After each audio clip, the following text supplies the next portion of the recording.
Thanks for staying with us. So according to reports, Nigerians may be plunged into a whole round of terrifying fuel scarcity if the Nigerian Association of Road Transport Owners, NARTO, make bold their statement withdrawing their haulage service, especially if the federal government does not urgently address the rising operational costs its members are battling. Now, in addition to this, there was a message that was going around yesterday on social media saying that the NNPC also imported PMS with high sulfur, and marketers have been advised not to sell, especially marketers that are loaded at a particular cargo. Now, this obviously sent panic around town. Everybody got this message yesterday, and people started rushing off to petrol stations to fill the tanks.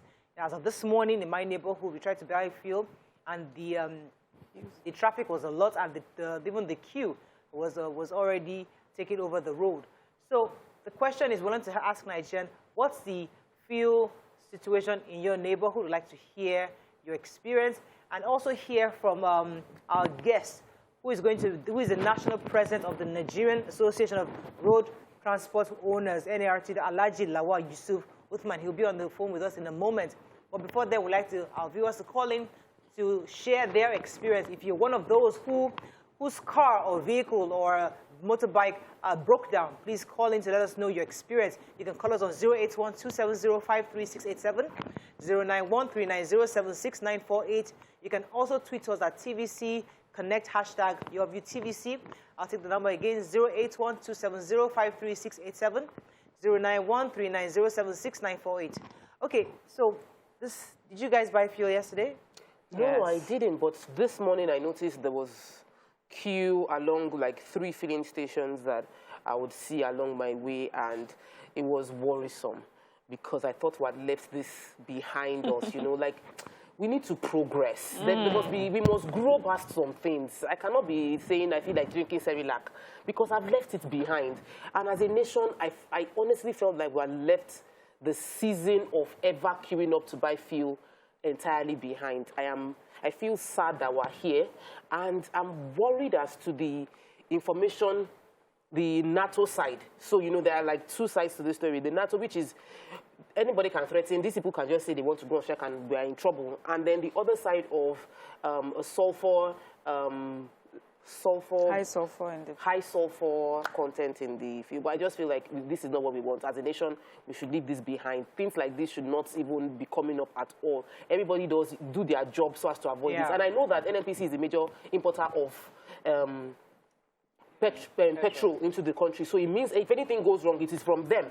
So I feel like until we start penalizing people for doing wrong things, if somebody drops the ball and they are not penalized, the wrong things will continue to thrive. There's something called total quality management, TQM. I mean, most companies use this system to reduce these kind of errors that happen, where the procedure is very clear. These are the steps you take to get to certain result. That's why they can read. That's why if you go to McDonald's today, because the same taste, you go 10 years time, continue the same taste, because there's a TQM process that says this is the amount of salt, this is the amount of pepper, this is the amount of whatever. You know, everything is done. It's systematic. So in this kind of situation, obviously something happened. So either the operational issues that was raised by NARTO, and also the high sulfur issue that was also raised by NARTO. So these are the various issues that have been raised, and I think that they could have been preventable. Mariam, your thoughts on this? So we got fuel much later than we would normally. Normally you drive in, and then it took us hours to get petrol. But you know, of course, when there's queues like that, you definitely panic buy. NNPC can say whatever they want to say. We are the ones that suffer it, so you panic buy, fill whatever you need to fill. And you know, with the power outage that has just rocked our world, we have to also get for the gens at home and things like that. But you know, when we're talking about quality control, I think what I would like to do is wait for NNPC to tell us about this sulfur, because we've heard them from different places and they said investigations, but I guess we'll also hear from NNPC about that. But if it is true, I'm really worried about those people in charge of making sure that the products that we bring in, especially large amount of products like that would take like lots of paperwork to finally get them shipped to our country. To have that sort of problem, you know, it just shows that someone is not doing their job, or as you know, we're Nigerians, we're thinking, who was planning to make money out of this situation? Secondly, the one I tend to believe more may be the strike that's been threatened, because usually when a strike is being threatened, we all go into panic buying. Fuel stations tend to want to stop selling fuel, you know, selling enough during that period in solidarity with whatever petroleum segment at the time that is going on strike. So these are the things that usually happen when we have strikes like that. But concerning when we say we need to progress, we shouldn't be queuing. If we're queuing because there isn't enough products in the market, if we're queuing because of prices, that is a problem.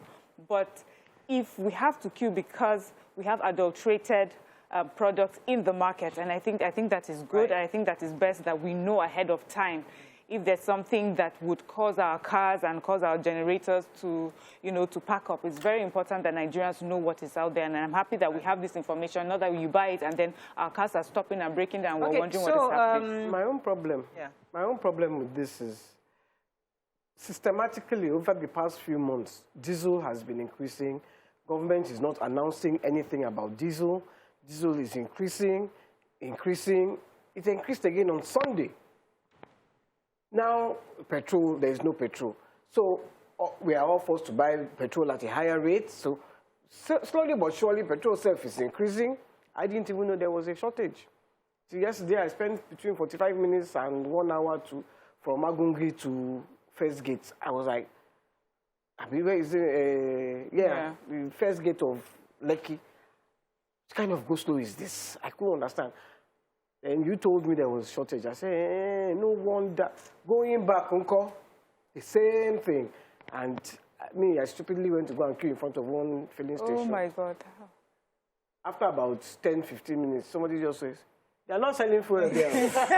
I say, let me. I was dying to use the bathroom. Well, you know, diesel, though, is not subsidized. So it's based on international forces, whatever it is.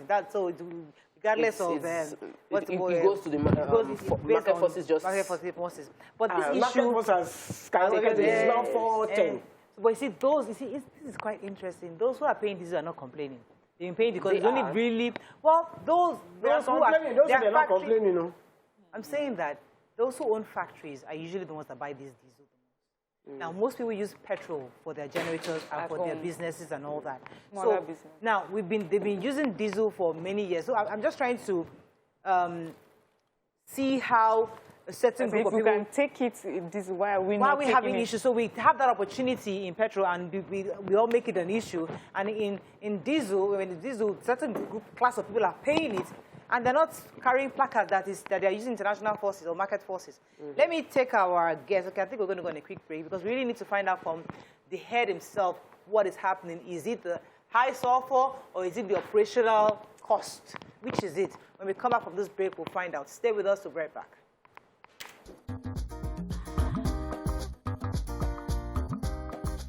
Stay tuned. Your View will be right back. Thanks for staying with us. So we have with us the National President of the Nigerian Association of Road Transport Owners, NARTO, Alhaji Lawal Yusuf Uthman. Welcome to the show, sir. Yeah, good morning, viewers. Good morning. Thank you so much for joining us. So yesterday, as I said, there was a message going around on WhatsApp and all over social media that NNPC imported PMS with high sulfur, and marketers have been advised not to sell, especially marketers that loaded from particular cargoes, and they gave us certain stations not to buy from. And this morning, we're also hearing that there's an issue of operational costs, and that NARTO was going to withdraw his haulage service. So could you tell us exactly which of these, or if it's both, are the reasons for the current queues we're seeing at the petrol stations? I want to believe that the issue of the contaminated fuel has affected the supply across the country, because you will observe that most of the depots have so many trucks laden with the products, and from the depots they could not go to respective designed filling stations. That is one factor. But the major factor, to our belief, is the NATO side, which is the high cost of diesel which is a major component of our expenditure. For example, our concern is the freight rate. You know, our freight rate is regulated. The last time this regulation, this freight rate was approved, the AGO was about 200 naira per liter. Today it's more than 400. And if our payment is regulated and is paid in backlog of almost 5-6 months in arrears, you will observe that and our expenditure is not regulated. You will observe that things do not add up. For example, yesterday there were supposed to be about 300 trucks from one depot to load for the Lagos area, but only 15 trucks loaded. Only 15 trucks were available. Why? Because even those 15 trucks belong to the owners of those filling stations. Because we have not told anybody, and there's really no threat so far of withdrawal of service.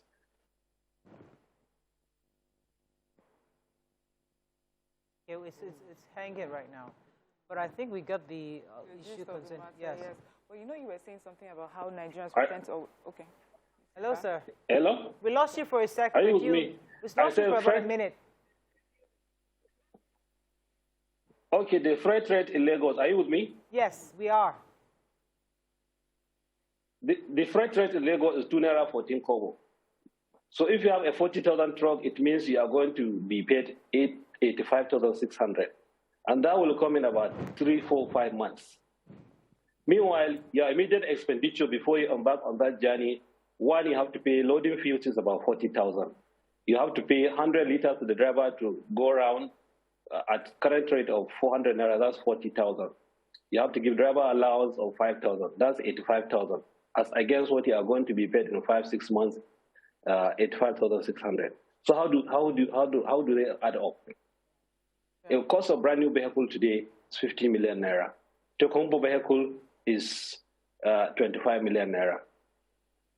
Before you buy tire, 30,000, 40,000. Now you buy it 130, 140.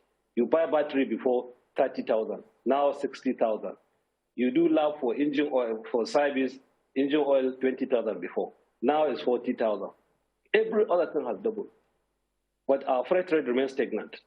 But we are not, most of these people that you see have parked, they have not parked because we've not told them to park. They parked because it's really not business anymore. Right. Got you. Let me get a few more questions in for you. I mean, this is really eye-opening. And my question is, why hasn't there been any period of time where the association has sat down with government to discuss this increasing costs and how to upgrade it and update it to the present economic, realities? And why do we wait till we're threatening strikes first before we resolve issues? We've had lots of encounters with the government. The former group managing director did his very best, and he made some increase. I mean, now the MD of NPC Limited, he did his very best. They've increased. But, as they increase, the other expenditure components also increase.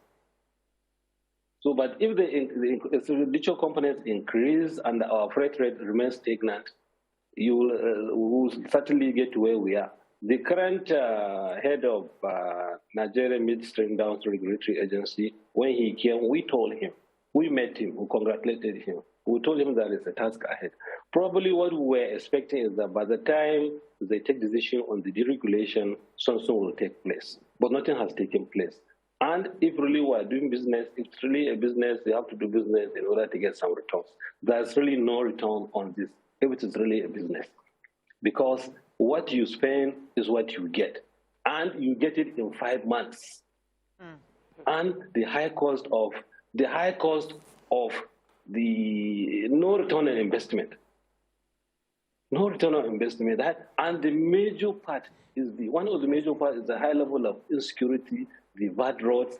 There is no guarantee if you have a brand new vehicle, you load even from Lagos to Kaduna to Abuja. There is no guarantee that 1 or 2 tires will not burst, which is if you do 300,000. Lots of shortages because it's really very, very, very difficult to operate under this climate. knowing fully well that today we don't have pipelines, it means we 100% more or less rely on these trucks. So there is need to ensure these trucks are available and serviceable, and we have the investor has some gain. You know, people are gradually getting out of this business because there's no gain in the business if it's really called business. I must confess to you, myself, I have diverted some of my trucks to container because once they load, I get immediate deposit and I use the deposit to fuel. This one does not come immediately and does not add up. All right, let me get a few more questions in for you, sir. This is very, it's a deep issue that I'm happy that we're shedding light to this and informing people, because people also have their own mindset of, oh, these trucks are destroying the roads, these trucks are not doing what they're meant to do. But now we're seeing it's a business and it has its own fair share of challenges. But your business keeps the nation running to a large extent. You know, your business fuels the nation.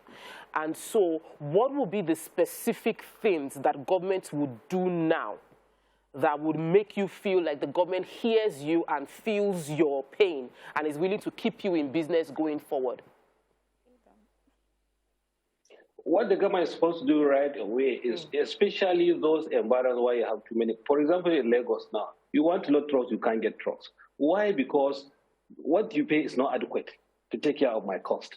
So naturally, people, no matter how you force them, they will not go, they will not do it. Whether we tell them to go, they will not go because they don't get anything from it.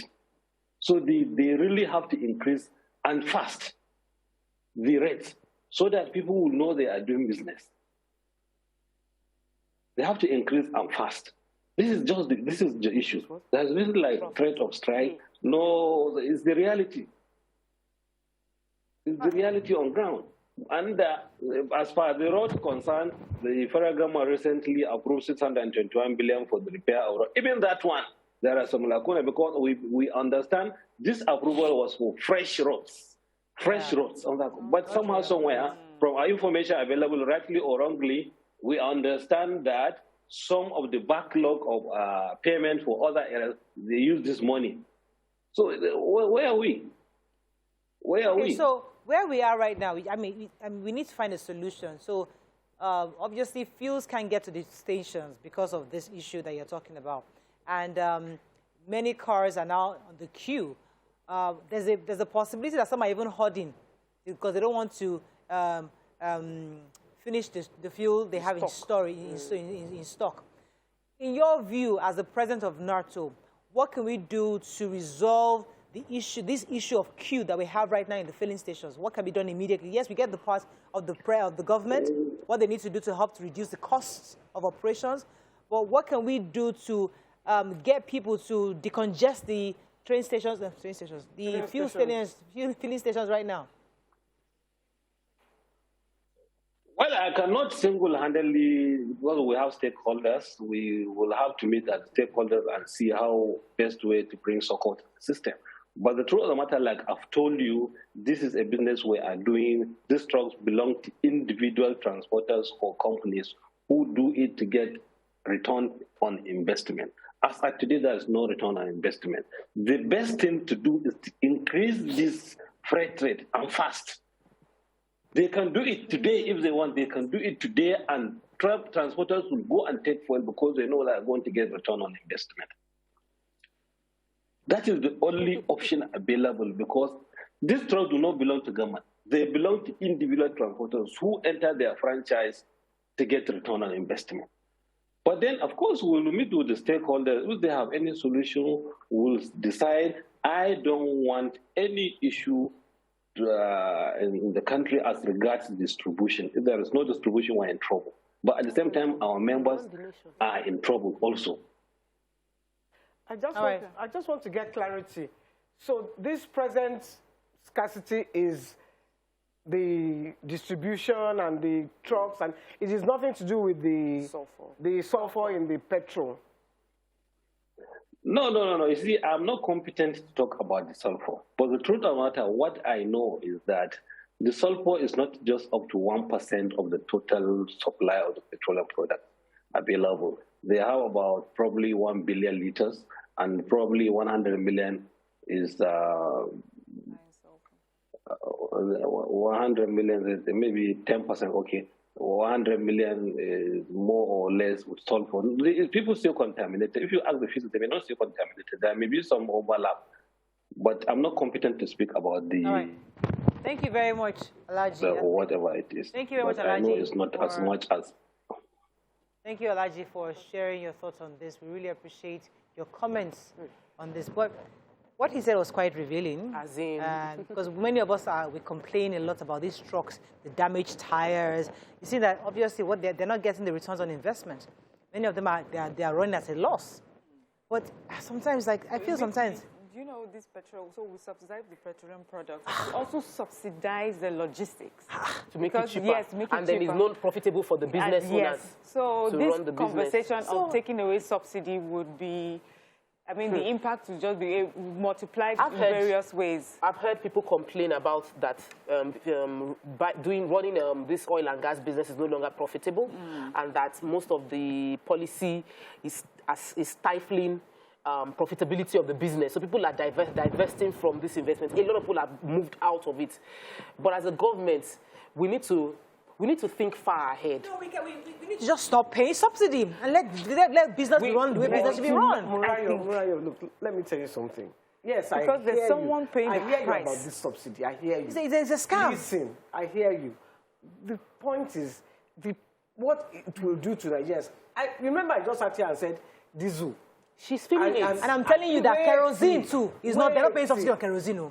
And are we not paying subsidy? Are we not buying kerosene? Isn't the poor of the poor using kerosene? Excuse me, when gas started increasing, did you not start hearing it? Yes. Were people not complaining? Yes. You were complaining because it was affecting you directly. We don't use kerosene, so we don't really feel it. But when you start to feel the pain, I am feeling diesel because I use a diesel.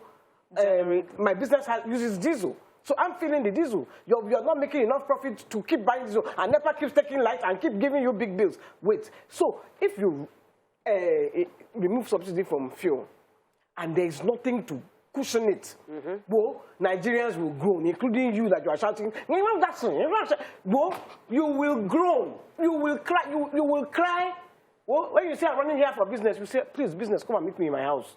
But when you think of the transport you will use, I'm telling you, we all know. I would, I will reserve my comments because honestly, this is a very difficult conversation to have. I'm not going to go into this conversation. I'm not going to go into argument with you. We know. I think we need to think about.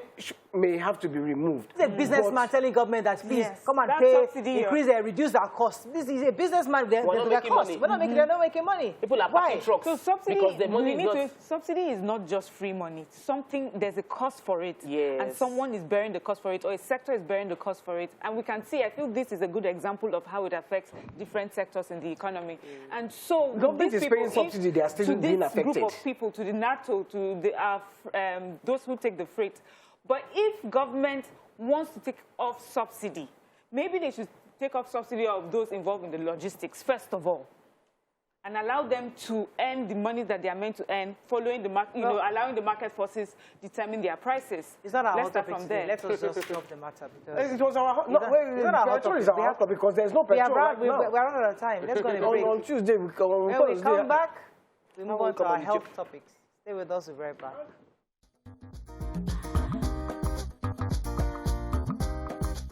Stay tuned. Your View will be right back.